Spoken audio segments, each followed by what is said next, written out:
चलो स्टार्ट करते हैं। प्री में जो संविधान पढ़े थे वो थोड़ा बेसिक था, ठीक है। उससे थोड़ा सा डीप पढ़ेंगे, ठीक है।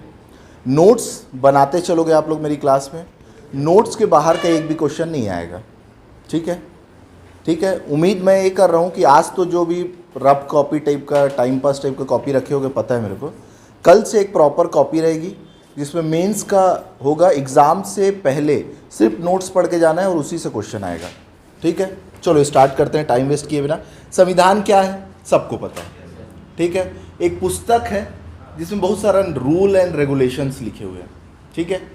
बहुत सारा रूल्स और रेगुलेशन लिखा हुआ है। उससे क्या कर रहे हैं अपन, देश का संचालन कर रहे हैं, ठीक है। उस रूल रेगुलेशन से अपन क्या कर रहे हैं, देश का संचालन कर रहे हैं, ठीक है। कितने आर्टिकल्स हैं, कितने पार्ट्स हैं और कितने शेड्यूल्स हैं, ठीक है। 3 भागों में पूरी संविधान की किताब को अपन बांट के चल रहे हैं। पहला हो गया पार्ट्स या भाग जो बोलते हैं अपन, ठीक है। पहला क्या हो गया, पार्ट, या अपन क्या बोलते हैं उसको, भाग, ठीक है। कितने भाग है हमारी बुक में, संविधान की बुक में 22 भाग हैं, ठीक है, 22 भाग हैं। और कितने आर्टिकल्स हैं,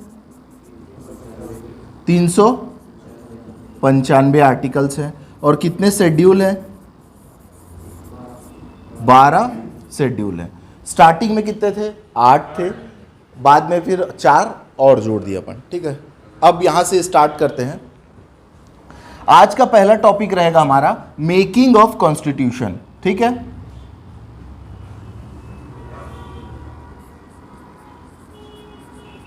मेकिंग ऑफ कॉन्स्टिट्यूशन, संविधान का निर्माण। क्या पढ़ते हैं इसमें अपन, भारतीय जो संविधान का निर्माण करने में जो अपनी भूमिका सुनिश्चित की है, मतलब भारतीयों का जो कंट्रीब्यूशन था संविधान के निर्माण में, बनाने को भी इसी में सम्मिलित किया जाता है और मांग को भी इसमें सम्मिलित है। 2 टाइप का कंट्रीब्यूशन रहा भारतीयों का। पहले तो भाई संविधान दे दो, ये वाले मोड में थे, उसके बाद हम खुद संविधान बनाए। तो दोनों को अपन इसी में चर्चा करेंगे, ठीक है। संविधान की मांग की यात्रा स्टार्ट होती है 1895 से। कब से, 1895 से।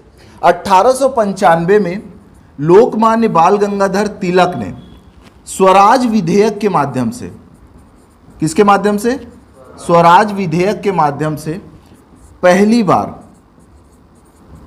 बार क्या किया, संविधान के निर्माण की मांग की, ठीक है। कब, 1895 में, ठीक है, 1895 में। उसके बाद 1895 के काल के बाद 1922 में, ठीक है, 1919 का अधिनियम आने के बाद 1922 में क्या हुआ, ये खाली स्पेस में आवाज आ रही है ना सबको। 1922 में महात्मा गांधी बोले कि भारत का संविधान भारतीयों द्वारा निर्मित होगा, किसी विदेशी के थोपे गए संविधान को भारतीय कभी स्वीकार नहीं करेंगे। ये बात किसने कही थी, महात्मा गांधी ने। अब देखो 2 तरीके से इसका क्वेश्चन पूछ सकता है। पहला, ये कोटेशन दे देगा, बोलेगा किसका है कोटेशन, ये तो किसका है ये कोटेशन, महात्मा गांधी। दूसरा कोटेशन दे देगा, कब बोले थे, तो कब बोले थे, 1922 में बोले थे, ठीक है। तो महात्मा गांधी क्या बोले, भारतीय संविधान भारतीयों द्वारा क्या होगा, निर्मित होगा, किसी विदेशी के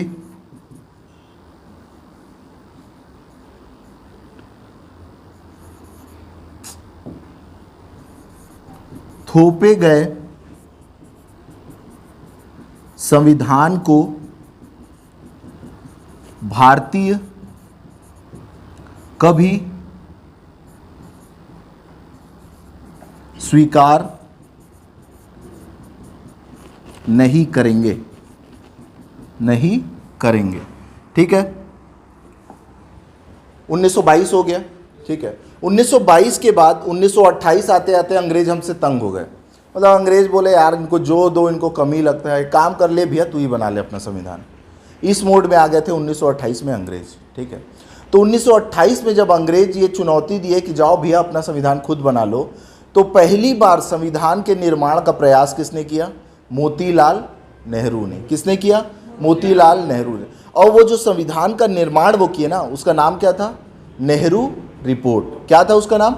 नेहरू रिपोर्ट। तो 1928 का साल इंपॉर्टेंट है क्योंकि इस बार भारतीय पहली बार नेहरू रिपोर्ट के माध्यम से, नेहरू रिपोर्ट के माध्यम से क्या किए? संविधान के निर्माण का प्रयास किए। संविधान के निर्माण का प्रयास किए। कौन किया था? मोतीलाल नेहरू। ठीक है, तो अभी तक क्या क्या पढ़े? 1895 स्वराज विधेयक। कौन लेके आया था स्वराज विधेयक? लोकमान्य बाल गंगाधर तिलक। ठीक है, स्वराज विधेयक हो गया। उसके बाद 1922 में गांधी जी का कोटेशन कि भारतीय संविधान भारतीयों द्वारा निर्मित होगा, विदेशियों द्वारा थोपे गए संविधान को भारतीय कभी स्वीकार नहीं करेंगे। 1928 फिर आ गया 1928 का साल, मोतीलाल नेहरू, नेहरू रिपोर्ट, संविधान के निर्माण का वो क्या किए? प्रयास किए। 1928 हो गया। उसके बाद आ जाओ 1934 का साल। ठीक है, 1934 का। 1934 के साल में M.N. रॉय करके एक लीडर थे। M.N. रॉय। M.N. रॉय वामपंथी नेता थे, स्टाइलिंग के लेवल के नेता थे, बहुत बड़े वामपंथी नेता थे देश के। उन्होंने पहली बार ये बोला कि भारतीय संविधान सभा के माध्यम से निर्मित होगा। देखो यहां एक छोटा सा ट्विस्ट है, किसके माध्यम से निर्मित होगा? संविधान सभा के माध्यम से क्या होगा? से निर्मित होगा। अब देखो, अभी तक संविधान, अगर आपसे एग्जाम में क्वेश्चन आया कि संविधान के निर्माण की मांग सबसे पहले किसने की? संविधान के निर्माण की मांग सबसे पहले कौन कर रहा है? तिलक। सबसे पहले कौन कर रहा है? तिलक। कब कर रहा है? 1895 में। किसके माध्यम से कर रहा है? स्वराज विधेयक के माध्यम से। लेकिन संविधान सभा के माध्यम से संविधान के निर्माण की मांग पहली बार किसने की? किसने की? M.N. रॉय ने। सबसे पहले किसने की? M.N. रॉय से। तो मतलब अब हमारी जो मांग थी संविधान के निर्माण से थोड़ा सा आगे बढ़े अपन, और हम ये बोले संविधान तो चाहिए भैया, संविधान तो चाहिए, लेकिन संविधान सभा के माध्यम से। ये नहीं कि आप कुछ भी लिख के दे लो तुम्हारा संविधान, ये नहीं चाहिए। अब संविधान सभा एक ठो बनाओ और उस संविधान सभा निर्धारित करेगी संविधान हमारा क्या होगा। तो संविधान सभा के माध्यम से संविधान का निर्माण की मांग सबसे पहले कौन किया था? M.N. रॉय ने की थी। ठीक है, M.N. रॉय ने की थी। ठीक है, यह हो गया 1934। 1934 में जैसी M.N. रॉय ने संविधान सभा के माध्यम से संविधान के निर्माण की मांग की, कांग्रेस में खलबली हो गई। क्योंकि देखो समकक्ष थे दोनों, वामपंथ के इतने बड़े लीडर थे, भारतीय राष्ट्रीय कांग्रेस तो एग्रेसिवली पार्टिसिपेट कर ही रही थी स्वतंत्रता आंदोलन में। ठीक है, तो M.N. रॉय जैसी संविधान सभा के माध्यम से संविधान के निर्माण की मांग किए, उसी के साथ साथ 1935 में जब भारत शासन अधिनियम आया तो कांग्रेस, भारतीय राष्ट्रीय कांग्रेस ने मांग की कि भारत का संविधान सभा के माध्यम से निर्मित होना चाहिए। इसका मतलब यह है, एक यहां क्वेश्चन और बनता है, कांग्रेस ने संविधान के निर्माण की मांग संविधान सभा के माध्यम से पहली बार कब की थी? भाई कांग्रेस कब मांग रहा है संविधान सभा के माध्यम से संविधान की निर्माण? 1935 में। ठीक है, तो 1935 में जैसी 1934 में M.N. रॉय मांग कर रहे हैं, जस्ट उसके दूसरे साल क्या हो रहा है? भारत शासन अधिनियम आ रहा है 1935 का। इतिहास में पढ़े हो ना, है ना? 1935 का अधिनियम आया। अब राजनीतिक हलचल तो मचे गई, कोई नया रेगुलेशन आया तो। ठीक है, तो अब यहां कांग्रेस क्या मांग कर रही है? भाई संविधान तो ठीक है, लेकिन संविधान सभा के माध्यम से होगा। तुम अंग्रेज वहां AC ऑफिस में बैठे लो भारत का संविधान, ये अब नहीं चलेगा। ठीक है, अब किसके माध्यम से चाहिए? संविधान सभा के माध्यम से चाहिए। ठीक है, भारतीय राष्ट्रीय कांग्रेस ने कांग्रेस ने संविधान सभा के माध्यम से संविधान के निर्माण की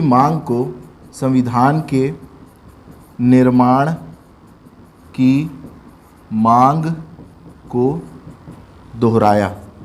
क्या किया? दोहराया। ठीक है। अब अगर क्वेश्चन ये पूछता है, जैसे अपन यहां देखें ना कि भाई साहब संविधान की निर्माण पहली बार कौन किया? लोकमान्य बाल गंगाधर तिलक। संविधान सभा के माध्यम से संविधान के निर्माण की मांग कौन किया? एम.एन. रॉय। लेकिन कांग्रेस पहली बार संविधान के निर्माण की मांग संविधान सभा के माध्यम से पहली बार कब करती है? तो कब करेगी? 1935 में। तो ये सेम मांग अगर कांग्रेस कब करेगी पूछता है, कांग्रेस कब करेगी पूछता है, तो कब करेगी बच्चों? 1935 को करेगी। 1935 को करेगी। यहां तक समझ में आया? आगे बढ़े थोड़ा। देखो 1935 में भारतीय राष्ट्रीय कांग्रेस मांग करती है। उसके बाद साल आता है 1938 का। 1938 का साल है, हरिपुरा अधिवेशन चल रहा है। अध्यक्षता कौन कर रहे हैं हरिपुरा अधिवेशन की? सुभाष चंद्र बोस कर रहे हैं। ठीक है। 1938 में अब यहां क्या हो रहा है? 1938 आते आते सुभाष चंद्र बोस, जवाहरलाल नेहरू लीड करना चालू कर रहे हैं। ठीक है। तो 1938 में हरिपुरा अधिवेशन,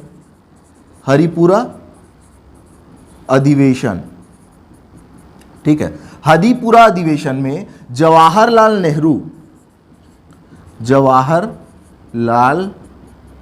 नेहरू बोलते हैं कि भारत का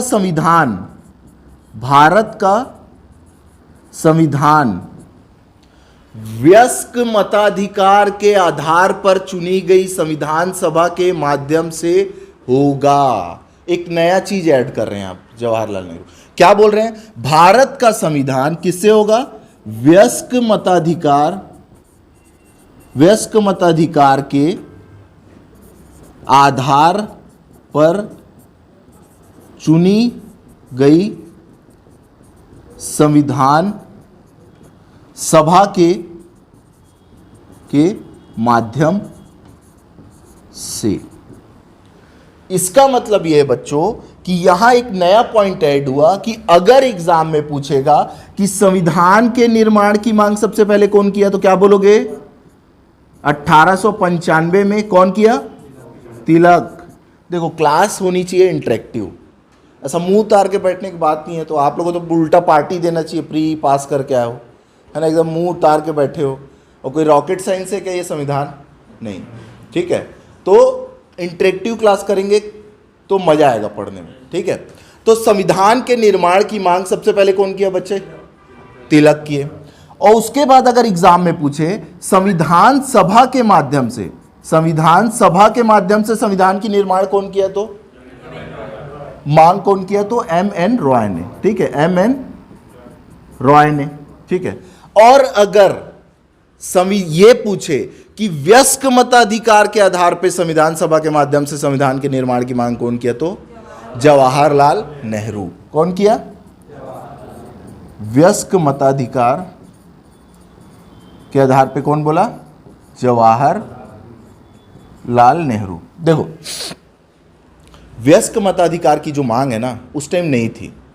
अभी आप लोग को लग रहा है अरे यार ये क्या, वयस्क तो मताधिकार तो होते ही है। ऐसा पहले नहीं था। पहले जो वोटिंग सिस्टम था वो 3 बातों के ऊपर आधारित था। या आप जमींदार टाइप के लोग होने चाहिए, या आप क्या होने चाहिए? शिक्षित होने चाहिए, या आपके पास 10 या 20 एकड़ का कुछ नियम था, उससे ऊपर क्या होनी चाहिए? जमीन होनी चाहिए। ठीक है। तो इन आधारों के माध्यम से आप क्या दे सकते थे? मत दे सकते थे। ठीक है। तो जवाहरलाल नेहरू जब वयस्क मताधिकार बोले तो उस टाइम वो अपने आप में एक नई डिमांड थी कि भैया सबको वयस्क हो जाए, जो उसको वोट देने का राइट दो, और वो फिर क्या करेगा? अपनी संविधान सभा चुनेगा। भाई अपने क्षेत्र से प्रतिनिधि कहां भेजेगा? संविधान सभा। फिर उसके प्रतिनिधि बैठेंगे एक रूम में और डिसाइड करेंगे इस देश का संविधान क्या होना चाहिए। इतनी बात समझ में आई? ठीक है। तो अब क्या हुआ? ये वयस्क मताधिकार के आधार पर जवाहरलाल नेहरू, संविधान सभा के माध्यम से एम.एन. रॉय, और संविधान का निर्माण पहली बार कौन बोला? 1895 में तिलक। अब इसके बाद क्या हुआ, जब 1938 में जवाहरलाल नेहरू वयस्क मताधिकार के आधार पर मांग किए, तो तब तक तो इनकी ये मांग करते थे, उन लोग बोलते थे अरे एक और मांग कीजिएगा, ठीक है चलो आगे बढ़ो। 1939 में एक इंटरेस्टिंग पॉइंट आया। 1939 में सेकेंड वर्ल्ड वॉर चालू हुआ पूरी दुनिया में। क्या चालू हुआ? सेकेंड वर्ल्ड वॉर, ठीक है। तो 1939 में जब द्वितीय विश्व युद्ध का समय आया, द्वितीय विश्व युद्ध छिड़ा। अब द्वितीय विश्व युद्ध के छिड़ने के बाद एक पॉइंट ये आया कि भैया अब तो हमको क्या करना पड़ेगा, भारतीयों का समर्थन लेना पड़ेगा। किसका समर्थन चाहिए इनको? ब्रिटिशर्स को भारतीयों का समर्थन। अब भारतीयों का समर्थन कैसे ले? तो इनकी डिमांड क्या है? अरे बहुत दिन से संविधान संविधान चिल्ला रहे हैं सर, संविधान दे दो खुश हो जाएंगे। तो ये क्या किए, 1940 में 1940 में सैद्धांतिक मंजूरी दिए, सैद्धांतिक मंजूरी दिए। अब ये सैद्धांतिक मंजूरी का बैकग्राउंड क्या है ये समझते हैं थोड़ा। सैद्धांतिक मंजूरी दिए मतलब ठीक है युद्ध के बाद देखेंगे आपके संविधान का निर्माण कर देंगे, ठीक है। लेकिन ये इतना सीधा नहीं है। हुआ ये 1939 में जब द्वितीय विश्व युद्ध चालू हुआ तो अंग्रेजों भारतीयों को पता था इनको अब गुरु हमारा समर्थन चाहिए, ठीक है। अब बार्गेनिंग करने का समय आ रहा है, ठीक है। 1940 में ही 1940 में कांग्रेस का एक अधिवेशन बुलाया गया। 1940 में क्या किया गया? कांग्रेस का एक अधिवेशन बुलाया गया। कहाँ बुलाया गया अधिवेशन? बिहार में। कहाँ बुलाया गया? बिहार में। बिहार में कांग्रेस का अधिवेशन हुआ और कांग्रेसी बोले यदि ब्रिटिशर्स भारत में एक राष्ट्रीय सरकार का गठन कर देते हैं, क्या बोले? अगर अंग्रेज भारत में एक राष्ट्रीय सरकार का गठन कर देते हैं तो हम द्वितीय विश्व युद्ध में अंग्रेजों का साथ देने के लिए तैयार हैं। क्या बोले इन लोग? अगर ब्रिटिशर्स भारत में राष्ट्रीय सरकार का गठन कर देते हैं तो हम ब्रिटिशर्स का साथ देने के लिए तैयार हैं द्वितीय विश्व युद्ध में, ठीक है। ये बात बोले। उसके अब भाई आप मेरे को कोई ऑफर दिए, ठीक है। अब मैं बोल दिया भाई राष्ट्रीय सरकार की स्थापना कर दो, मैं आपका साथ देने के लिए तैयार हूं। अब किसकी बारी? गेंद किसके पाले में? अंग्रेजों के पाले में। तो अंग्रेजों का जवाब आया 8 अगस्त 1940 को। कब आया अंग्रेजों का जवाब? 8 अगस्त 1940 को, जिसको बच्चों आप लोग किस नाम से जानते हो? अगस्त प्रस्ताव के नाम से। अगस्त प्रस्ताव के टाइम इनका जवाब आया। अगस्त प्रस्ताव के टाइम वायसराय कौन थे? क्वेश्चन ये भी आता है, ठीक है। हो सकता है इतिहास में आ जाए लेकिन आपको यही बता देता हूं कौन था। लिन लिथगो, ठीक है। तो अगस्त प्रस्ताव के समय वायसराय कौन थे? लिन लिथगो थे, ठीक है। तो अब लिन लिथगो ये बोला कि भैया राष्ट्रीय सरकार के लिए तो नमस्कार है, नहीं हो पाएगा, ठीक है। राष्ट्रीय सरकार की स्थापना नहीं की जाएगी। राष्ट्रीय सरकार की जो मांग थी उसको क्या किया गया? ठुकरा दिया गया।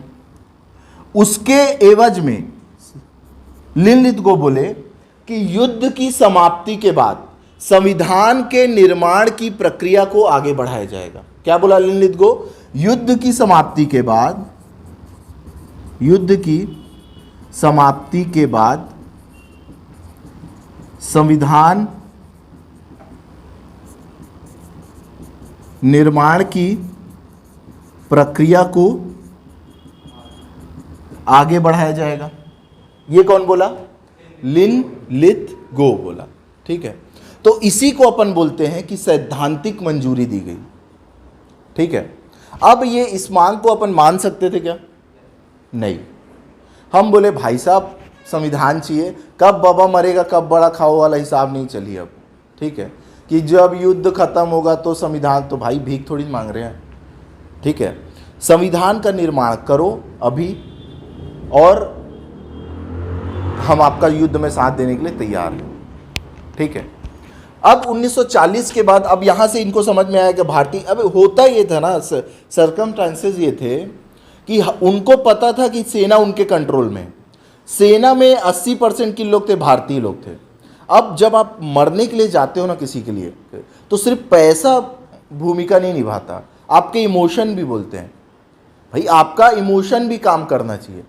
तो इसीलिए ब्रिटिशर्स क्या चाहते थे, भारतीय नेता एक बार बोल दें कि हम अंग्रेजों के साथ हैं, जिसे सेनाओं में क्या हो गया, मोटिवेशन जनरेट हो जाए।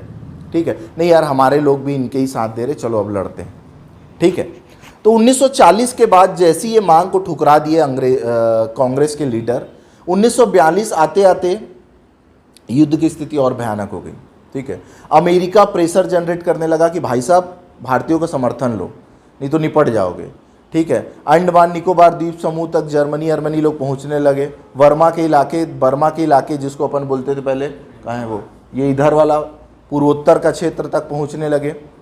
तो इनके पास क्या हुआ, इनके ऊपर प्रेशर बढ़ने लगा। ठीक है, तो भारतीयों का समर्थन हासिल करने के लिए 1942 में अंग्रेजों ने क्या भेजा, क्रिप्स मिशन भेजा। क्या भेजा, Cripps mission. Cripps mission Bharat कब आया बच्चे, क्रिप्स मिशन। देखो क्रिप्स मिशन से दो टाइप का क्वेश्चन पूछता है एग्जाम में। पहला, क्रिप्स मिशन कब आया, 1942। कब आया, 1942। क्यों आया, भारतीयों का समर्थन हासिल करने। द्वितीय विश्व युद्ध में भारतीयों का समर्थन प्राप्त करने क्रिप्स मिशन क्या आया, भारत आया। तो दो ही टाइप का क्वेश्चन आपको संविधान में पूछेगा ही। ठीक है, तो क्रिप्स मिशन 1942 में आया। उद्देश्य क्या था इसका, भारतीयों का समर्थन प्राप्त करना। ठीक है, आगे बढ़े। 1942 में जब क्रिप्स मिशन भारत आया, तो क्रिप्स मिशन ये बोला कि भैया एक काम करो, हम आपको 3 चीज दे रहे, आप हमको क्या दे दो, एक ही चीज दे दो। आप हमको सिर्फ समर्थन दो, हम आपको 3 टाइप की चीज दे रहे हैं। पहला चीज ये बोले क्रिप्स मिशन में कि हम एक काम करते हैं, आपको डोमिनियन स्टेटस दे देते हैं। क्या दे देते हैं, डोमिनियन स्टेटस दे देते हैं। दूसरा पॉइंट ये बोला गया कि हम एक काम करते हैं कि भारत को डोमिनियन स्टेटस दे देते हैं और वायसराय की सर्वोच्चता बनी रहेगी। मतलब अंग्रेज ये बोल रहे थे कि एक वायसराय का पद होगा जो क्या करेगा, अल्टीमेट कंट्रोल करेगा, उसके नीचे का स्ट्रक्चर पूरा भारतीय चलाएंगे। तो भारतीय बोले कि भाई यही चीज का तो विरोध है हमको, क्यों चलाओगे। समस्या ये है कि भाई हम अपना स्ट्रक्चर खुद चला लेंगे ना, आप कौन हो जो क्यों चलाओगे हमको। ये प्रश्न, ये बात था भारतीयों का। तो दो पॉइंट हो गए, एक तो डोमिनियन स्टेटस, दूसरा वायसराय की सर्वोच्चता बनी रहेगी। तीसरा पॉइंट था कि ये बोला कि देखो जो प्रिंसली स्टेट्स थे ना भारत के, वो एक्चुअल में थे अंग्रेजों के चेला चपाटी। ठीक है, तो जो देसी रियासत देसी रियासत अगर वो चाहे तो क्या हो सकती है, स्वतंत्र हो सकती है। इसका मतलब यह है कि अगर देसी रियासतों को लगे कि भारतीय संविधान हमको ग्रहण करना चाहिए, तब तो वो ग्रहण करेगी। अगर देसी रियासतों को ऐसा लगता है कि नहीं गुरु, भारतीय संविधान से अच्छा तो हम लोग खुद अपना एक संविधान बना दें, तो उनको ये अधिकार होगा कि वो अपना स्वयं का संविधान बना सकते हैं। भारतीयों को किसी भी कंडीशन में ये बात मंजूर नहीं थी। ठीक है, तो ये जो 3 पॉइंट थे, तीनों पॉइंट वाहियात थे। मतलब किसी सूरत में माना ही नहीं जा सकता था उस सर्कमस्टेंसेस के हिसाब से। ठीक है, तो अंग्रेज जो क्रिप्स मिशन भेजे भारत, क्यों भेजे, भारतीयों का समर्थन प्राप्त करने, जिसमें 3 बातें थी। तीनों बातों पे जो मुख्य तौर पे विरोध था, उसके कारण क्या हुआ, क्रिप्स मिशन भी फेल हो गया। ठीक है, क्रिप्स मिशन क्या हुआ, भारत में फेल हो गया। उसके बाद क्रिप्स मिशन के बाद अंग्रेजों को ये समझ में आ गया। अब क्या हुआ, सेकेंड वर्ल्ड वार 1939 से 1945। ठीक है, 1945 में द्वितीय विश्व युद्ध क्या हुआ? समाप्त हो गया। युद्ध क्या हो गया? समाप्त हो गया। अब यहां से यह निर्धारित हुआ कि भैया अब किसी भी कंडीशन में कॉलोनियल सिस्टम जो है उसको खत्म करो। उपनिवेशवाद जो अपन पढ़ते हैं, है ना, प्री में पढ़े होगे, उपनिवेशवाद का जो स्ट्रक्चर है उसको हटाओ। मुख्य वजह यही है, मतलब करोड़ों लोग मर गए सेकेंड वर्ल्ड वॉर में, क्यों? कॉलोनी बना बना के रहने के चक्कर में। मतलब एक देश है जो भारत में कॉलोनी बनाया है, उसके बगल में कोई दूसरा देश कॉलोनी बनाया है, वो दूसरा देश है भारत में चाहता है कॉलोनी बनाना, एक नई कॉलोनी, और ये ब्रिटेन चाहता है उसमें कॉलोनी बनाना। दोनों लड़े पड़े और इन दोनों के चक्कर में यहाँ के लोग मर रहे हैं, सफ़र कर रहे हैं, वहाँ के लोग। अब लेना एक न देना दो भैया, लड़ दो देश, शक्तिशाली देश रहे हैं, मर जिनको मतलब नहीं है वो रहे। तो इस सिस्टम को क्या करो? ख़त्म करो। तो 1945 का सेकेंड वर्ल्ड वॉर के बाद ये तो समझ में आ गया था सबको कि ब्रिटेन को अब भारत से बाहर जाना पड़ेगा। ठीक है, ब्रिटेन का विदाई तय थी गुरु। ठीक है, अब क्या हुआ? 1945 का समय, जब ब्रिटेन के वापस जाने का समय आया तो कैसे वापस जाएं? ठीक है, कोई हिंदू है, कोई मुस्लिम है, कोई सिख है, कोई ईसाई है, तो पावर का जो हस्तांतरण है, पावर का जो ट्रांसफर है, वो किसको करें? लीडरशिप तो निर्धारित नहीं थी हमारे देश में। ठीक है, कांग्रेस बड़ी पार्टी थी लेकिन सभी उसमें थे ऐसा है क्या? नहीं है। हाँ, ज़्यादातर लोग कांग्रेस में आस्था रखते थे। तो ट्रांसफर ऑफ पावर कैसे किया जाए? तो उसके लिए क्या भेजा गया हमारे देश में? कैबिनेट मिशन भेजा गया। क्या भेजा गया बच्चों? कैबिनेट मिशन भेजा गया। अब यहां से एक और क्वेश्चन आएगा। ठीक है, देखो पहले बताता हूं। 1946 में हमारे देश में क्या भेजा गया? Cabinet mission. अब कैबिनेट मिशन क्यों भेजा गया? उद्देश्य क्या था इसका? शक्तियों के शांतिपूर्ण हस्तांतरण के लिए। क्यों भेजा गया? शक्तियों के शांतिपूर्ण हस्तांतरण के लिए। ठीक है, तो कैबिनेट मिशन का उद्देश्य था शक्तियों के शांतिपूर्ण हस्तांतरण के लिए। एग्जाम में 2-3 का उद्देश्य पूछता है। एक तो क्रिप्स मिशन का पूछा है कई बार कि क्रिप्स मिशन का भारत आने का उद्देश्य क्या था? तो क्या था? समर्थन प्राप्त करना। किसका? भारतीयों का। भारतीयों का समर्थन प्राप्त करना। दूसरा उद्देश्य पूछता है, ऑब्जेक्टिव पूछता है कैबिनेट मिशन का। तो कैबिनेट मिशन का क्या था दोस्तों? शक्तियों का शांतिपूर्ण हस्तांतरण। ठीक है, थक गए हैं? कब से आए थे? 9:30 बजे से ना, तो थक गए होगे तो आज भी रेस्ट खत्म करेंगे यहीं, है ना? आज पहला दिन था, आज यहीं तक पढ़ते हैं, कल से कंटिन्यू करेंगे आगे यहाँ से। ठीक है, कि और पढ़ाऊँ? पढ़ाते हैं थोड़ा। ठीक है, क्या हुआ? 1946 में जब कैबिनेट मिशन आया यहाँ, तो इसका उद्देश्य यही था कि शक्तियों का क्या करना है? हस्तांतरण करना है। ठीक है, अब कैबिनेट मिशन में कितने मेंबर आए थे? ठीक है, तो 3 मेंबर आए थे भैया। पहले मेंबर का नाम था लॉर्ड पैथिक लॉरेंस, दूसरे मेंबर का नाम था सर स्टैफर्ड क्रिप्स, और चौथे मेंबर का नाम था AVLX जेंडर। ठीक है, अब क्या है, अभी तक मैं बोलता कि लॉर्ड पैथिक लॉरेंस क्योंकि अध्यक्ष थे, उनका नाम याद रख लेना। अभी क्या हो रहा है, जो हाल ही में PSC ने एग्ज़ाम कंडक्ट करवाया है, उसमें क्या है, संविधान के फजल आयोग के तो तीनों के मेंबर के नाम दे दिया और बोला कौन इसके सदस्य नहीं थे। तो जिसको तीनों याद होगा वही उसका बनाया होगा, है ना? तो मैं ये बोल रहा हूँ, अब समय ये नहीं है कि हम क्या पढ़ें क्या छोड़ें, जो जो अति महत्वपूर्ण प्रतीत हो उसको आप याद रख लो। क्योंकि क्या होगा, PSC देखो, अपने को ना थोड़ा सा स्मार्टनेस लगाना है। छत्तीसगढ़ GS का जो पूरा पेपर है, ठीक है, उसमें से 12 से 15 क्वेश्चन आएगा संविधान का। ठीक है, और मैं बोल रहा हूँ संविधान के पूरे बुक को मैं मुश्किल से 100 पेज में समेट दूंगा। ठीक है, तो उस 100 पेज को तो कम से कम हम पूरा याद करें भैया। ठीक है, ताकि जो 15 क्वेश्चन है उसमें तो श्योर हो जाए अपन। जो 15 क्वेश्चन है उसमें तो श्योर हो जाए, उसमें कोई समस्या ना आए हमको, ठीक है। क्योंकि हो ये रहा है कि अब यहाँ से देखना कि उटपटांग क्वेश्चन पूछने का ट्रेंड आ गया है, कि मतलब कुछ भी क्वेश्चन पूछने का। तो कुछ कुछ सब्जेक्ट ऐसे हैं जिसमें से उटपटांग क्वेश्चन नहीं पूछा जा सकता, उसमें से एक संविधान है, ठीक है। तो संविधान को अगर अपन थोड़ा सा प्रयास करें तो उसमें आसानी से 12 या 15 क्वेश्चन जो भी आएगा, 15 क्वेश्चन आने की संभावना है, वो आप अंदर कर सकते हो, समझ रहे हो ना, इसलिए बोल रहा हूं। तो कैबिनेट मिशन के 3 सदस्य थे। पहला Lord Pethick Lawrence,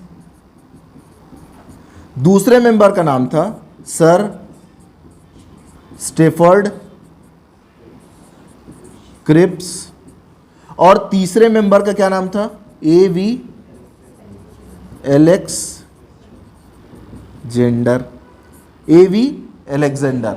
Lord Pethick Lawrence, sir Stafford Cripps और A.V. अलेक्जेंडर, ये 3 सदस्य थे किसके साथ, कैबिनेट मिशन के साथ। अब कैबिनेट मिशन के अध्यक्ष का नाम पूछेगा तो क्या बताओगे, Lord Pethick Lawrence. Lion type का आदमी था भैया, लॉयन अध्यक्ष होता है ना जंगल का, या राजा होता है ना, तो लॉर्ड पैथिक लॉरेंस क्या थे, अध्यक्ष थे। सर स्टेफर्ड क्रिप्स और A.V. अलेक्जेंडर। अब कैबिनेट मिशन क्या हो चुका है, भारत में एंटर कर चुका है, ठीक है। कैबिनेट मिशन की एंट्री हो चुकी है भारत में, और कैबिनेट मिशन अब मीटिंग करना चालू करते हैं लोग, ये तीनों लोग मीटिंग करना चालू करते हैं। इनका उद्देश्य क्या है, सत्ता ट्रांसफर, पावर ऑफ ट्रांसफर, ठीक है। ट्रांसफर ऑफ पावर इनका क्या है, ऑब्जेक्टिव है, ठीक है। तो अब समस्या ये है किसको किया जाए, ठीक है, समस्या ये है किसको किया जाए। तो फाइनली ये निर्धारित होता है 3-4 बिंदुओं में इनके पास समस्या थी। पहला, संविधान सभा का निर्माण कैसे किया जाए, पहला चीज। अगर चुनाव के माध्यम से ही करना है तो सीटें कितनी होनी चाहिए, कितने जनता का एक प्रतिनिधि प्रतिनिधित्व करे, ठीक है। देसी रियासतों को भी क्या चुनाव में इन्वॉल्व किया जाए, ठीक है। और गवर्नमेंट जो फॉर्म करे वो कैसी हो, ठीक है। तो कैबिनेट मिशन की बैठक हुई और 5 बिंदुओं को क्या किया गया बच्चों, निर्धारित किया गया। पहला, संविधान सभा का निर्माण अप्रत्यक्ष चुनाव के माध्यम से किया जाएगा। यहां की पॉइंट है, एग्जाम में बोलेगा कैसा हुआ था चुनाव संविधान सभा का, प्रत्यक्ष की अप्रत्यक्ष। अप्रत्यक्ष चुनाव में होता यह है कि जनता का प्रत्यक्ष इन्वॉल्वमेंट नहीं होता, जनता का प्रत्यक्ष इन्वॉल्वमेंट नहीं हो पाता। लेकिन प्रत्यक्ष चुनाव में हम क्या करते हैं, डायरेक्ट वोट देते हैं, ठीक है। प्रत्यक्ष चुनाव में अपन क्या करते हैं, डायरेक्ट वोट देते हैं, ठीक है। तो संविधान सभा जो रहेगी हमारी, संविधान सभा अप्रत्यक्ष चुनाव के माध्यम से चुनी जाएगी,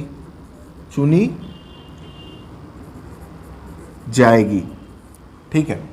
दूसरे इनके साथ प्रॉब्लम ये था बच्चों कि टोटल जो संविधान, देखो पूरा भारत है, भारत के हर कोने से मेंबर को उठाना है, ताकि जब संविधान बन के तैयार हो तो कोई क्षेत्र ऐसा ना हो जो ये बोल सके कि हमारे प्रतिनिधि को तो शामिल ही नहीं किए थे संविधान सभा में, है ना।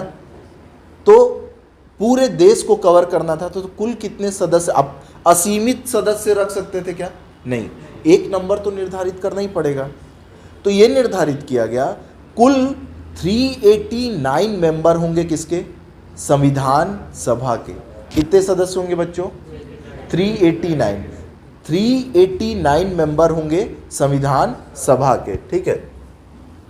तो कुल सदस्य कितने होंगे, कुल सदस्य 389। अब उस टाइम का जो स्ट्रक्चर था प्रशासन का, वो 2 या 3 भागों में मोटा मोटी बटा हुआ था। एक क्षेत्र को बोलते थे ब्रिटिश प्रेसिडेंसी, जहां अंग्रेज डायरेक्ट कंट्रोल करते थे अपने गवर्नर जनरल, इन लोग के माध्यम से, अपने गवर्नर जनरल के माध्यम से अंग्रेज क्या करते थे, प्रत्यक्ष नियंत्रण करते थे, ठीक है। दूसरे थे प्रिंसली स्टेट्स या देसी रियासत, देसी रियासत में नवाब, राजा, इन लोग करते थे, ठीक है। तो जो 389 सदस्य रहेंगे, दूसरा महत्वपूर्ण प्रश्न था ये कि देसी रियासत से कितने सदस्य होंगे, क्योंकि भैया देसी रियासत को भी तो प्रतिनिधित्व दोगे, है ना। देसी रियासत से कितने सदस्य होंगे। दूसरा प्रश्न ये था कि ब्रिटिश प्रेसिडेंसी से कितने होंगे, और चीफ कमिश्नरी से कितने सदस्य होंगे, चीफ कमिश्नरी से कितने सदस्य होंगे, ठीक है। तो बाद में यह निर्धारित किया गया कि देसी रियासत से जो सदस्य चुन के आएंगे उनकी संख्या होगी 93। कितनी होगी, 93। और जो ब्रिटिश प्रेसिडेंसी से सदस्य चुन के आएंगे उनकी संख्या होगी 292। कितनी होगी, 292। और जो चीफ कमिश्नरी से चुन के आएंगे उनकी संख्या कितनी होगी, 4, ठीक है। तो संविधान सभा का चुनाव प्रत्यक्ष होगा कि अप्रत्यक्ष, चुनाव कैसा होगा, अप्रत्यक्ष होगा। कितने सदस्य चुने जाएंगे, 389 सदस्य। कितने सदस्य, 389 सदस्य। 389 सदस्यों में से देसी रियासत से कितने सदस्य चुन के आएंगे, 93। ब्रिटिश प्रेसिडेंसी से कितने चुन के आएंगे, 292। और चीफ कमिश्नरी से कितने चुन के आएंगे, 4 सदस्य चुन के आएंगे, ठीक है। एक इंटरेस्टिंग पॉइंट ये आया कि राजा महाराजा जो थे वो ये बोले कि बताओ यार, अब इतना बुरा दिन आ गया, हमको चुनाव लड़ाओगे, हम ना राजा हैं, नवाब हैं, हम चुनाव लड़ेंगे। तो बाद में ये निर्धारित किया गया कि देसी रियासत अपने प्रतिनिधि क्या करेगा, मनोनीत करेगा।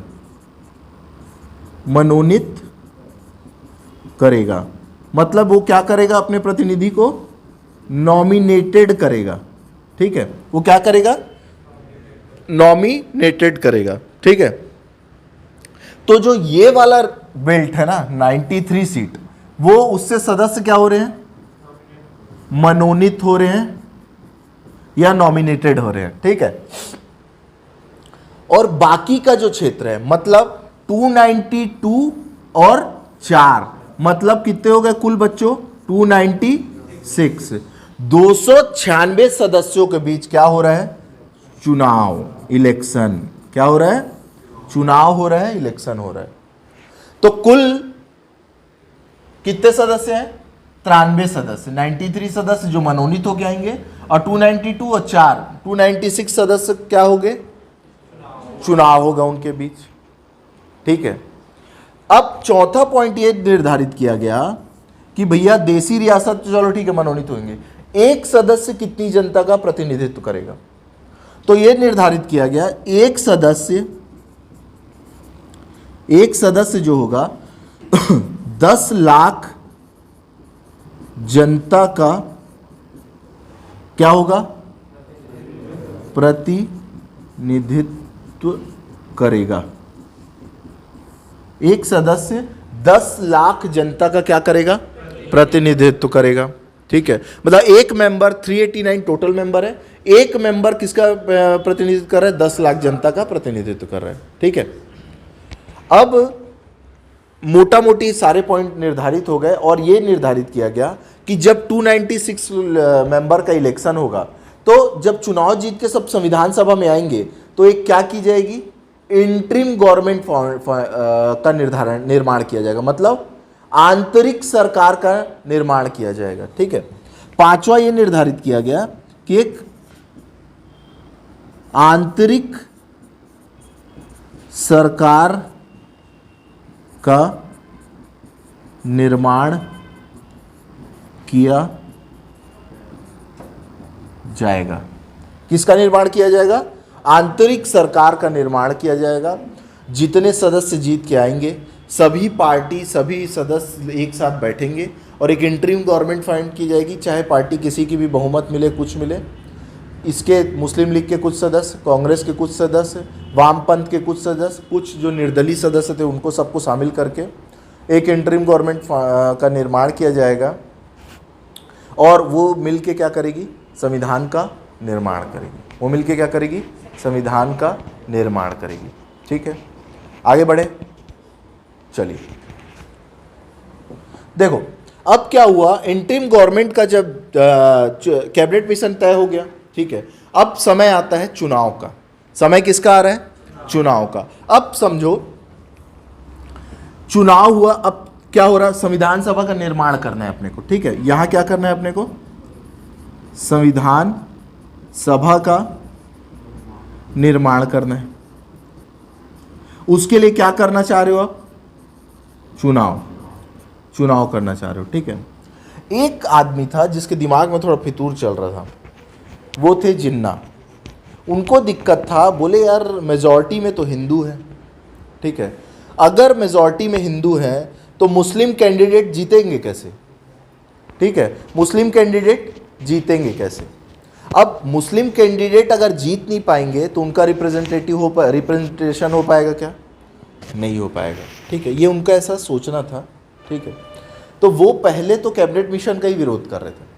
उसके बाद ये बोला गया, अंग्रेज या लॉर्ड पैथिक लॉरेंस लोग समझाए उनको कि भैया एक बात बताओ, अगर देश में मुस्लिम लीग कहाँ अपना देश चाहती है, जहाँ मुस्लिम बाहुल्य क्षेत्र हो, तो मुस्लिम बाहुल्य क्षेत्र में अगर चुनाव लड़ोगे, अगर आप मुस्लिमों के प्रतिनिधित्व हो तो आप तो वैसे ही जीत रहे हो।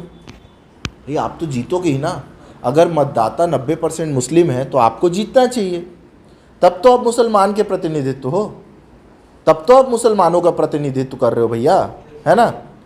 तो चुनाव बोले तो ठीक है, हाँ गुरु ये तो सही बोल रहे हैं, बेकार है अलग पाकिस्तान की मांग करना। ठीक है, और चुनाव का क्या हुआ, निर्णय हुआ, चुनाव लड़ा गया। मुख्य तौर पे दो पार्टी थी, पहला कांग्रेस, दूसरा मुस्लिम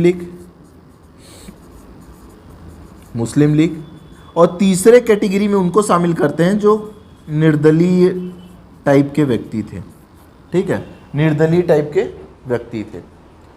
कांग्रेस चुनाव लड़ी और 208 सीट जीत के आई। कितनी सीट, 208 सीट। ये भैया मुसलमान का जो प्रतिनिधि बताते थे अपने आप को, वो लेके आए 73 सीट, और ये जो हमारे निर्दलीय कैंडिडेट थे वो लेके आए 15 सीट। अब जिन्ना का माथा ठनका, गुरु ये तो समस्याएं हैं। मतलब मुस्लिम बाहुल्य क्षेत्र में भी अगर कांग्रेस जीत रही है, मतलब मुसलमान तो आपका प्रतिनिधित्व स्वीकार करने के लिए तैयार नहीं है ना। ये नहीं बोल सकते हर मुसलमान का मुस्लिम लीग प्रतिनिधित्व कर रही थी। अगर ऐसा रहता इस देश में कि हर मुसलमान का प्रतिनिधित्व सिर्फ मुस्लिम लीग ही कर रही होती, तो मुस्लिम लीग तो चुनाव जीतती ना। मतलब हर मुसलमान क्या पाकिस्तान का समर्थक था, नहीं, हर मुसलमान तो पाकिस्तान का समर्थक नहीं था, नहीं तो वो मुस्लिम लीग जीतती ज़्यादा सीटों पे, है ना। तो चुनाव के बाद मुस्लिम लीग अपना रास्ता तय कर ली, वो बोली हमको अलग पाकिस्तान चाहिए। ठीक है, हमारा प्रतिनिधित्व तो ठीक से नहीं हो पाएगा। ठीक है, उसके बाद चुनाव हुआ, चुनाव का ये रिजल्ट हुआ। ठीक है, और संविधान के निर्माण की प्रक्रिया क्या होने लगी, आगे बढ़ने लगी। अब ये सारे कैंडिडेट मिलके क्या करने लगे, संविधान का निर्माण का काम स्टार्ट किए। ठीक है, उसके बाद पहली बैठक, अब संविधान सभा बन गई है, संविधान सभा का क्या हो गया है, निर्माण हो गया है। ठीक है, अब संविधान सभा की पहली बैठक कब हुई, एक क्वेश्चन, दूसरी बैठक कब हुई, दूसरा क्वेश्चन, तीसरी बैठक कब हुई, तीसरा क्वेश्चन। ठीक है, तो संविधान सभा की पहली बैठक कब हुई बच्चों, अब देखो चुनाव हो गया, अब संविधान सभा बन चुकी है ना, संविधान सभा का क्या हो चुका है, अब निर्माण हो चुका है। ठीक है, अब बारी है बैठक की। तो पहली बैठक कब होगी संविधान सभा की, 9 दिसंबर 1946 को। 9 दिसंबर 1946 को बच्चों सच्चिदानंद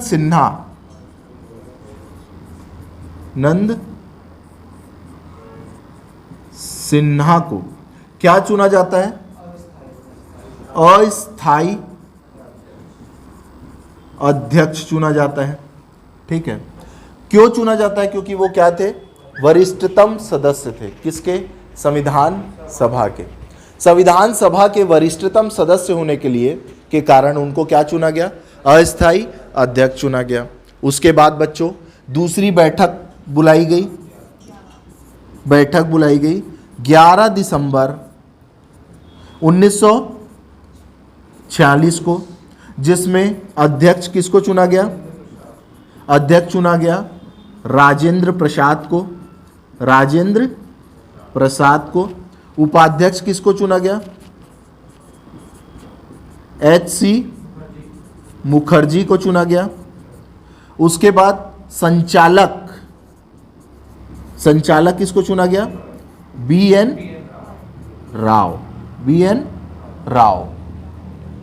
राव कौन थे? संविधान सभा की जब अंतिम बैठक हो रही थी 24 जनवरी 1950 को, तो बाबा साहब भीमराव अंबेडकर संविधान सभा में खड़े हुए और बोले कि आज पूरा सदन मुझे बधाई दे रहा है कि संविधान के निर्माण करने के लिए, पर एक व्यक्ति जिसके बिना ये कार्य संभव नहीं था, अगर उसका नाम लेना पड़े तो मैं बोलूँगा वो कौन थे? BN राव। अंबेडकर जी जितने ही एजुकेटेड थे वो, ठीक है, बहुत शांत सौम्य, बहुत ज्ञानी व्यक्ति थे, ठीक है, बहुत बड़ा कंट्रीब्यूशन है उनका संविधान के निर्माण में, ठीक है, संविधान के निर्माण में उनका बहुत बड़ा कंट्रीब्यूशन है। लेकिन खैर ठीक है, जिस कारण भी उनको अपन ये भूल गए वो सोचने की बात नहीं है। बात ये है कि हम याद रखें, क्योंकि हमारे सिलेबस में BN राव बहुत महत्वपूर्ण सदस्य थे, उनके बिना संविधान की परिकल्पना भी नहीं की जा सकती, ठीक है। हालांकि संविधान सभा के हर सदस्य ने अपना महत्वपूर्ण भूमिका निभाई, पर अगर लिस्ट बनाया जाए अंबेडकर जी के बाद तो वो BN राव का नाम आता है, ठीक है। दूसरी बैठक में अध्यक्ष चुना गया। हमारे अध्यक्ष स्थायी अध्यक्ष कौन थे? राजेंद्र प्रसाद। दूसरे उपाध्यक्ष कौन थे? HC मुखर्जी। तीसरा सलाहकार कौन थे? BN राव। संविधान सभा की तीसरी बैठक बुलाई गई 13 दिसंबर 1946 को। 13 दिसंबर 1946 को तीसरी बैठक बुलाई गई और इसमें जवाहरलाल नेहरू ने